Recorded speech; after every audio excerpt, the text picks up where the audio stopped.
No bleaching process pero naka-fashion color, tara, let's go. So, hi mga ka-HD, ito nga i-flex ko sa inyo yung naging package na ginawa natin kay client kanina.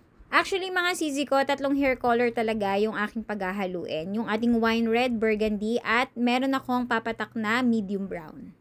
Since ang target naman namin ni client mga sisi ko is hindi naman sobrang red mga sisi ko at para lang din mag-blend sa kanyang hair color since ang buhok nga ni client mga sisi ko ay may pagka-patsi-patsi since nag-DIY color siya sa kanyang hair strand.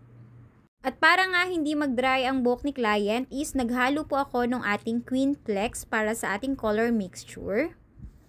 At eto na nga ang buhok ni client after nating mababara ng hair color at sa hair treatment naman is gagamitin natin ang MLG products mga sis-ko. At para naman sa ating final touch is gumamit ako ng Kerafix by Wyres. Umabot ka na ba sa part ng video na to? Pa-comment down below naman kung taga saan kayo at saan na nga ba umaabot yung ating mga video.